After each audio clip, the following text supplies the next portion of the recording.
কেকাস ব্লগে সবাইকে স্বাগত জানিয়ে আজকে আপনাদের সামনে একটি নতুন ব্লগ নিয়ে চলে এসেছি। সারা সপ্তাহে কাজের ব্যস্ততা সেরে রবিবার ছুটির দিনে কার না একটু ঘুরতে যেতে ইচ্ছা করে বলুন? তাই আপনাদের কাছে নিয়ে আসলাম একটি নতুন মন্দিরের সন্ধান। ভিডিওটি অবশ্যই শেষ পর্যন্ত দেখতে থাকুন। মন্দিরটি রয়েছে বীরভূম জেলায় দক্ষিণ দিহি গ্রামে। এটি মূলত একটি সতীপীঠ। বুঝতে পারছেন কোন মন্দিরটির কথা বলছি? মন্দিরটি হলো অট্টহাস মন্দির। কথিত আছে যে সতীর অধঃষ্ট মানে নিচের ঠোঁট এখানে পতিত রয়েছে। কিন্তু অট্টহাস মন্দির আর আরেকটি মন্দির নিয়েও কিন্তু দ্বিমত রয়েছে। সেটি হলো ফুল্লরা মন্দির। অট্টহাস মন্দির থেকে প্রায় 30 কিলোমিটার দূরে অবস্থিত এই ফুল্লরা মন্দির। এখানেও মনে করা হয় যে সতীর নিচের ওষ্ঠ পতিত হয়েছে। বন্ধুরা, যদি আপনারা ট্রেনে করে অট্টহাস মন্দিরে আসতে চান তাহলে হাওড়া থেকে কাটোয়া লোকাল কিংবা গণদেবতা এক্সপ্রেসে করে আপনারা লাভপুর স্টেশনে পৌঁছাবেন এবং এখান থেকে আপনারা গাড়ি পেয়ে যাবেন অট্টহাস মন্দিরে যাওয়ার জন্য। হাওড়া থেকে গণদেবতা এক্সপ্রেস ছাড়ে হচ্ছে 6:05 সময় সকালবেলা এবং 11টার মধ্যে পৌঁছে যাবেন আপনারা লাভপুর স্টেশন। আর যদি কাটোয়া লোকালে আসতে চান, হাওড়া কাটোয়া লোকালে, তাহলে 5:30 নাগাদ হাওড়া থেকে ছাড়ে। এরপরে আপনারা ওই লাভপুর স্টেশনে নেমে ওখান থেকে গাড়ি পেয়ে যাবেন যাওয়ার জন্য অট্টহাস মন্দিরে। এছাড়াও বাই কারেও আপনারা যেতে পারেন। কলকাতা থেকে অট্টহাস মন্দির যেতে সময় লাগে প্রায় 4.5 থেকে 5 ঘন্টা। দূরত্ব মোটামুটি 182 কিলোমিটার মতো। আমরা বাই কারেই চলে গেছিলাম অট্টহাস মন্দির। Continue on Nehru School Road for 800 meters. বোর্ডে লেখা আছে রাস্তার নাম।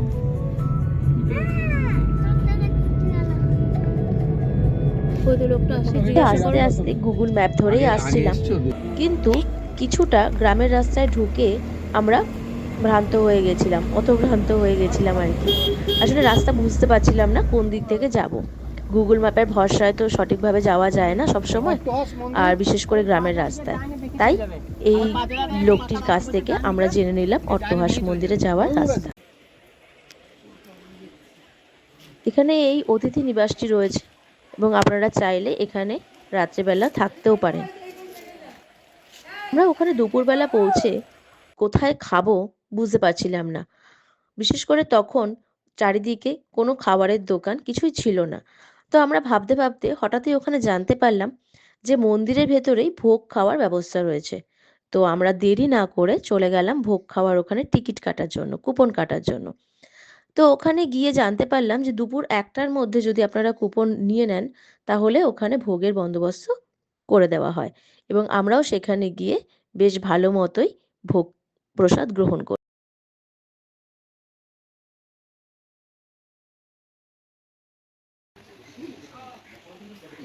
এটা হচ্ছে অট্টহাস মন্দিরের ভেতরটা।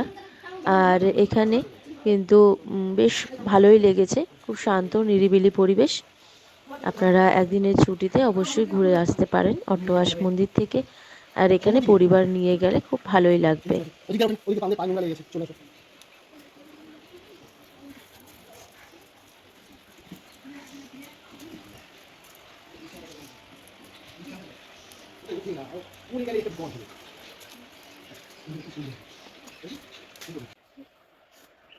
কি হলো রটন্তী কালীবাড়ি। এখানে মনে করা হয় এবং শোনা যায় যে আগে নরবলি করা হতো। দেখুন এই জায়গাটি।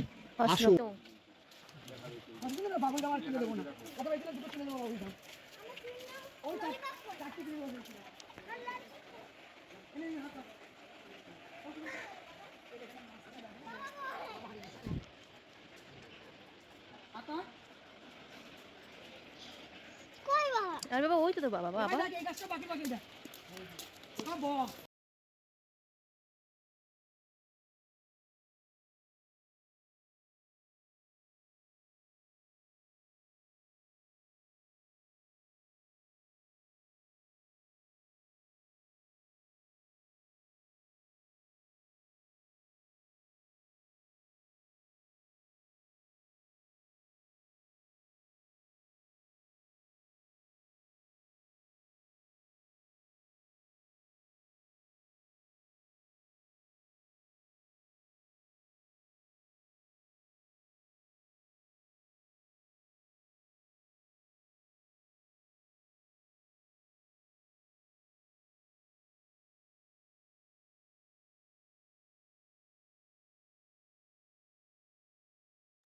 আমরা অট্টহাস মন্দির থেকে বেরিয়ে চলে গেছিলাম শান্তিনিকেতনের সোনাঝুরি হাটে।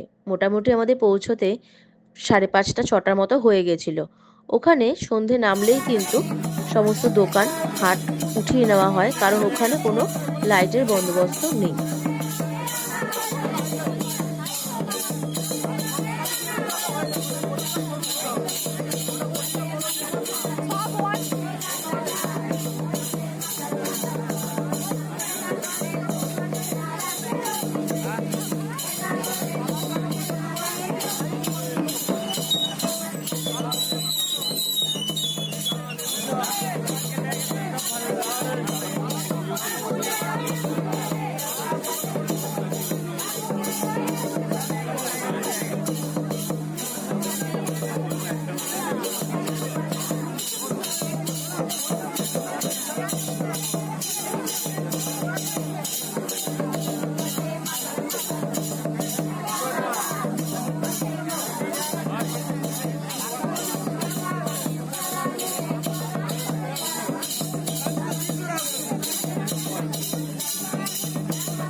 অট্টহাস মন্দির থেকে শান্তিনিকেতনে আমরা পৌঁছে গেছিলাম 1 ঘন্টার মধ্যে, সুতরাং দূরত্ব খুব একটা বেশি নয়।